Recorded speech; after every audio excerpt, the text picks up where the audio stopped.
It started with a knock on the door and a pizza. The man who answered it was wearing a cheap tank top, sweatpants, and a look that had grown used to boredom.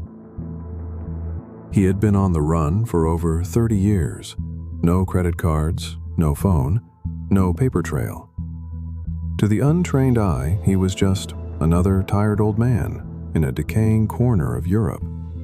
But to the FBI, Interpol, and dozens of intelligence agencies, he was a ghost. Until he got hungry. Pasquale Scotti was once the silent brain behind Italy's most ruthless criminal empire, the Nuova Camorra Organizzata, a mafia not built on whispers, but on executions. Between the 1980s and 1990s, Scotti's syndicate had infiltrated everything: judges, police, even parliament. He didn't need to carry a gun. The fear did it for him. People disappeared for asking the wrong question, breathing the wrong air, looking the wrong way. In 1983, when he was finally arrested during a massive anti-mafia sweep, prosecutors celebrated, briefly. Because on Christmas Eve, under the pretense of a hospital visit, Scotti vanished, slipped through the cracks like oil on marble. No guards saw a thing. No cameras caught a frame. It was as if he had melted back into the shadows he was born from. Italy was humiliated. The press dubbed it the perfect escape. And from that night forward, Pasquale Scotti became a myth, a whisper among criminals, a joke among fugitives. If Scotti can do it, so can you. For decades, authorities searched. His face aged through photo-sketch software, interpolated year by year. They followed false leads to Brazil, Albania, even Canada. The trail always ended cold. The irony? The man never left the continent. For 30 years, Scotti lived under a false identity in Recife, Brazil, a sprawling, sun-bleached city where crime hides in plain sight. He worked odd jobs, prayed often, and never spoke to anyone more than necessary. He was a ghost, until he made a single mistake. It was May 2015. Brazil was boiling under political scandals and a collapsing economy. No one was paying attention to one quiet man in a one-bedroom apartment. No one, except an Italian anti-mafia prosecutor who couldn't let the ghost go. For decades, Giovanni Colangelo had kept Scotti's file on his desk, yellowed, battered, and covered in scribbled notes. It wasn't just a case anymore, it was personal. He reopened it, re-interviewed old witnesses, tracked associates, even the dead ones. That's when he found a name. False, Brazilian, barely traceable, but it was enough. Interpol got involved. A surveillance team was deployed to Recife. They didn't have Scotti's face, just a hunch. For 3 weeks, they watched.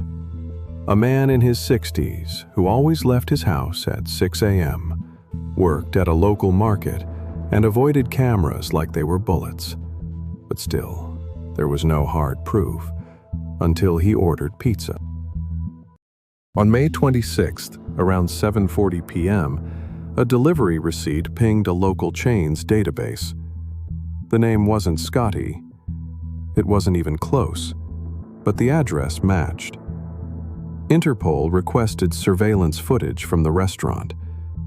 One blurry shot of a man signing the bill, another of him receiving the box at his door. That's all they needed. Facial recognition software, cross-referenced with Interpol's aging sketches, confirmed it. 98.7% match. The ghost had just ordered a pepperoni pizza. and signed his own arrest warrant. At 2 a.m., a quiet tactical unit assembled outside the apartment block. No sirens, no dramatic shouts, just a soft knock. Scotti opened the door half asleep. He didn't resist, didn't speak, just stared at the men as if he had been expecting them since the day he vanished. In a voice barely above a whisper, he muttered, "It was good while it lasted." News broke before dawn. Pasquale Scotti captured after 30 years on the run. Italians woke to disbelief. Old prosecutors wept on camera. Victims' families, long resigned to never seeing justice, poured out into the streets in stunned celebration. The man who had vanished like smoke had reappeared because of something as mundane as hunger. But that pizza, that single, greasy, inconsequential transaction, cracked open one of the longest-running manhunts in European history. During interrogation, Scotti was polite, composed, even warm. He denied nothing. No appeals, no fight.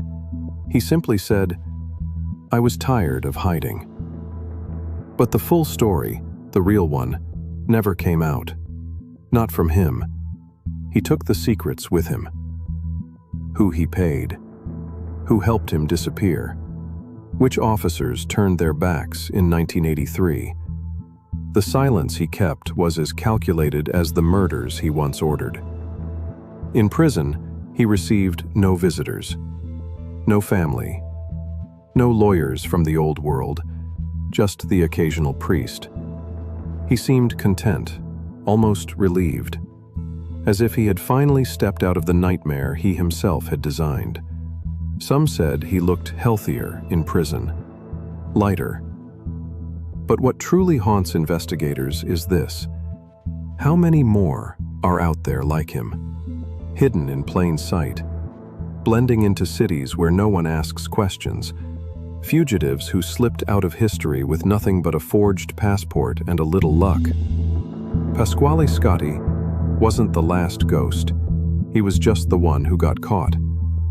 Because he got hungry, and all it took was a pizza.